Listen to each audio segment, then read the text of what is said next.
community as well with that. Dave and I have been talking a lot today about what Aaron Judge achieved last night. As someone who's hit 50 home runs yourself in a season, do you consider Aaron Judge, you personally, the home run leader or a single season, or is it still Bonds in your mind? Well, that's a tough question because, like I said, I had the pleasure and experience to play against Barry Bonds.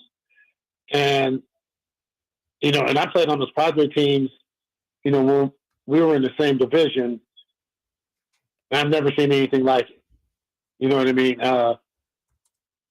If you sit back and look, he might have had one or two pitches a week to hit, and he didn't miss them. So can you imagine if he got pitched to every day, how many home runs he really would have hit?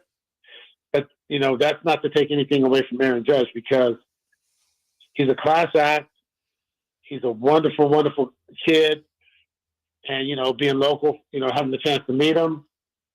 And he's 6'8", 280 pounds. You know what I mean? And he's an athlete. So, he's everything that you want. It's everything that you want in a player to lead and be the face of your organization. And hopefully he'll be the face in the Bay next year since the Yankees didn't sign him. You know what I mean? So, right. they might have to get him part of the team, but I'm happy for him. I'm happy for baseball. He's done it the right way. I mean, he's done it, with class. And, I'm not a Yankee fan. They beat us in the World Series, but I'm a Aaron Judge fan. And, I think it's it's good for the game of baseball. And like I said, it couldn't happen to a better player, better person. Greg Vaughn with us. Greg, you're unique to talk about this because you played, as you just said, in that era. Your cousin Mo played and was incredibly successful as well in that era. And I've been struggling with something. If I had to bet, I would bet all the money in my pockets that Aaron Judge did this the, quote, right way.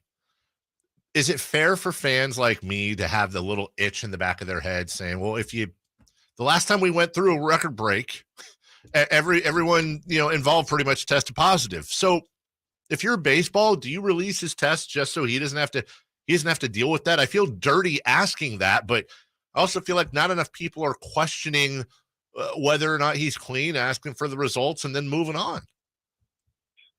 Yeah, I know. I understand what you're saying. I think, the way the times are now that if he did have dirty tests, they would be out already. Just the way the world is. Good stories don't sell. Sure. We hang on and we live on the edge of our seats to bad stuff. And like I said, if no one has seen this man close up and personal, you would think he is a power forward in the NBA. You know what I mean? Yep. Or tight end. I mean, he's 6'8". He's 275, 280 pounds. That can run. That can throw. He's an athlete. He's a freak. And all you have to do is go back to his days at Fresno State. Where he was doing the same thing, but he was a swing and miss guy. So with that being said, I would say he's doing it the right way. This is just part of who he is, the way, how big he is. And you look at the dynamic of the game. You have so many guys that look like, they might hit, in my day, like 5 or 10 home runs.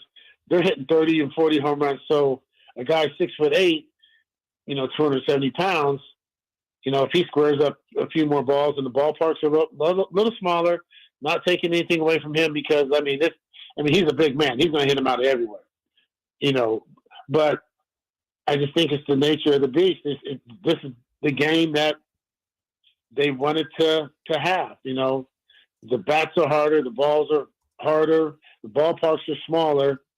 And, I don't know how much fun it is. It was fun to watch him chase this journey. Yeah. And but I still miss, a guy on second, moving him over, getting him in, the analytic guys say an out's an out.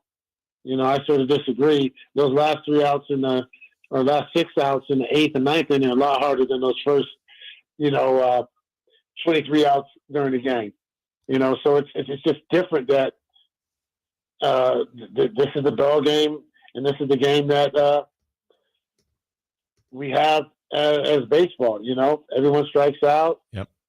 You know, I mean, I remember striking out 100 times was a lot. You know, and you see so many guys, and like I said, these guys are talented.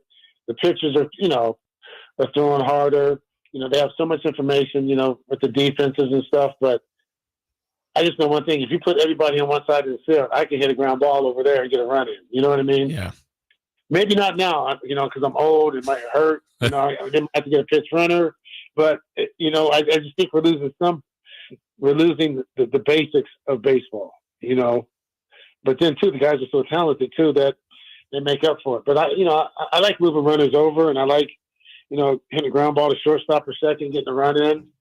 You know, it's just a different game than we play right now. And hopefully, you know, like I said, people take a page out of the Braves, and you know, you look at Francona, you know, they baseball guys. The Right. Braves have like 300 years of experience in that dugout. Other teams don't put anybody in the dugout because they just want everyone to be a yes man, and it's unfortunate because I was blessed to have Ben Ogilvy, Cecil Cooper, Gorman Thomas, Joe Rudy, people that played the game, teaching me down in the minor leagues, you know, the year and a half I was there. These guys are having guys that are just agreeing with everybody else. Greg, you're the best. Yes. We appreciate you getting up this morning. Want to make sure everybody checks out. And we'll put out more information on GV and his awesome wine and everything he's involved with charitably and otherwise. Hope to see you soon, man. It's been too long, and have fun down there at Valley. You know what I'm saying? Yeah, you know, it was funny. You know, I got the caddy from my boy Spencer Levine for a Monday qualifier, and it was one of the best walks I've ever had on the course. And you know, he made it. He's been playing back in the PGA Tour this week. You know, down here in Summerlin. So, you know, life is good, man. And you know, I always tell young people, it's just not about the result. It's enjoying the journey. The journey Absolutely. is the most part of it, and it makes the result much more rewarding. So everybody pull for Spencer this week, and you know, 916 for life. There you go. 916 for life. That's